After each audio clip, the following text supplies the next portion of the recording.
time to replace your chain. Remember, chains stretch, and it's important that you replace your chain before it stretches beyond the point of no return. If it stretches beyond that point, you're going to do irreparable damage to the rest of your drivetrain, and gears are way more expensive to replace than chains. So when in doubt, replace your chain before it stretches to that point where it's going to do damage to the gears. In order to replace the chain on your bike, you're going to need a new compatible chain that works with the number of gears on the rear of your bike. You'll also need a chain rivet extractor tool, also known as a chain breaker.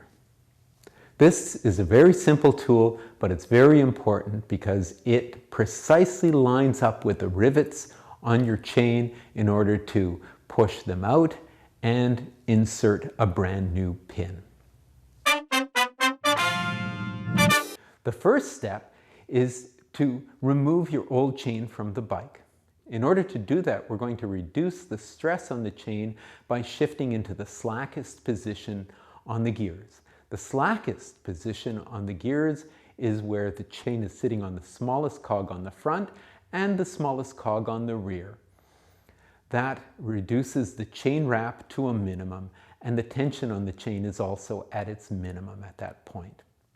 You then have to remove a rivet from the chain in order to break the chain so that you can remove that chain from the old bike. So we use our chain rivet extractor tool and we place it on the chain. So I then tighten the rivet tool and it actually just simply pushes out one of the rivets.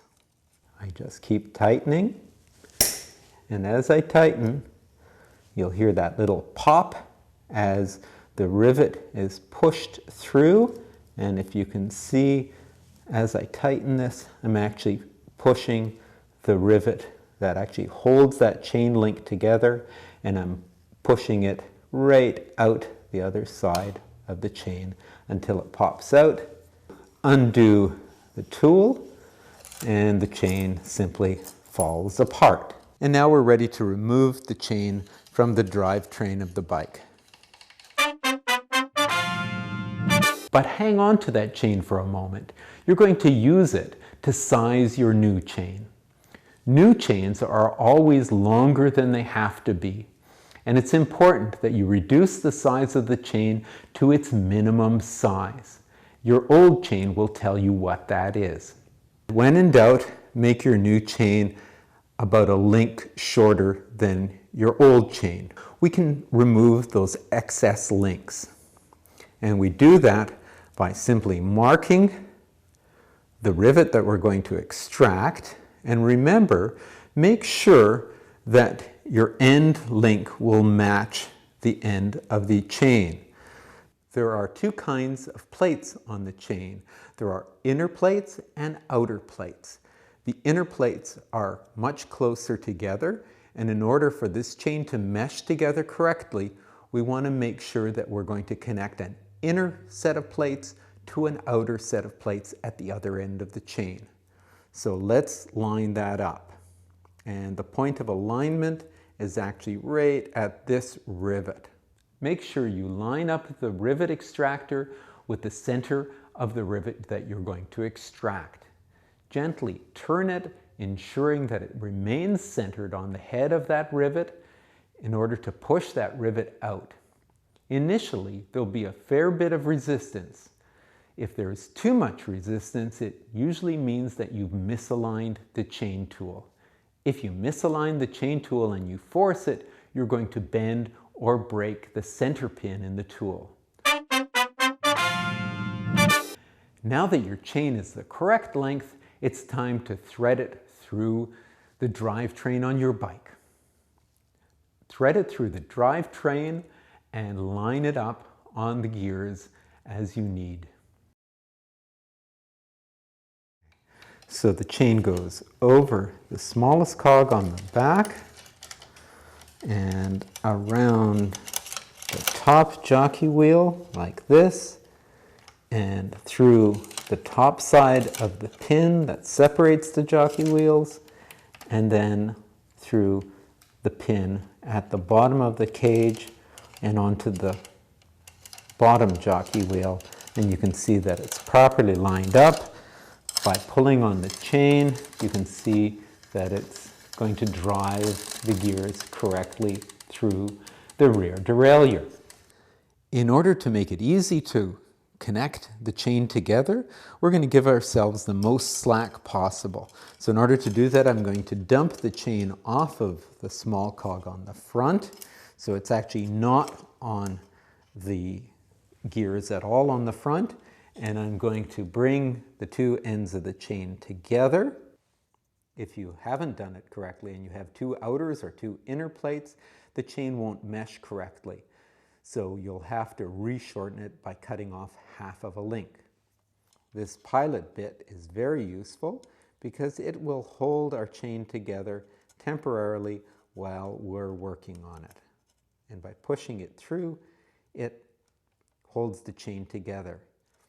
It's purposely smaller than it needs to be in order to make it easy to go through the holes on the plates and line up the chain correctly. Make sure that the pin is aligned with the rivet on the tool, and if it's not, use your thumb to align it, and it should turn relatively easily. And it will pop, and then the resistance will diminish as we push in the rest of the rivet, and then just before the very end it will start to get very tight. And make sure that you don't over tighten it. You want to make sure that the rivet is just protruding by a tiny amount. If we push too far, the resistance will diminish and the rivet will be extracted on the other side. And we can tell that it's inserted correctly because it's relatively flush on this side, and the pilot bit is now sticking out completely on the other side.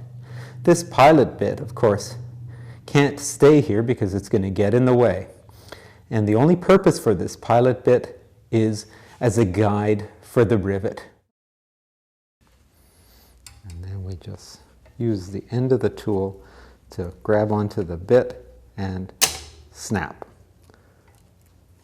The excess pilot bit simply breaks off, and now we have our chain properly connected.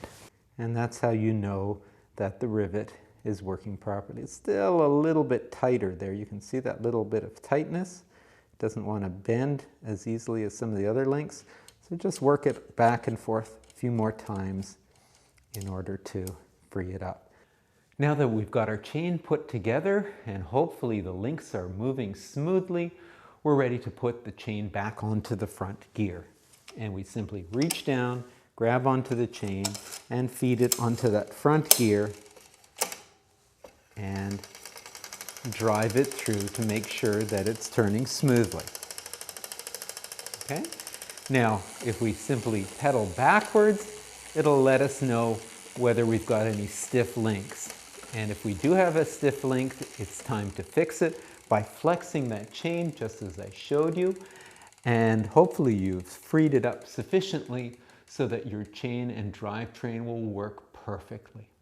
Don't forget to maintain your drivetrain in optimal condition by keeping it clean and well lubricated so that you can get the maximum durability and lifespan out of your drivetrain. So go out there and have a great ride. If you want to learn more about drivetrain maintenance, be sure to check out our video on drivetrain maintenance. It explains all the preventive maintenance that you can do to extend the life of your chain.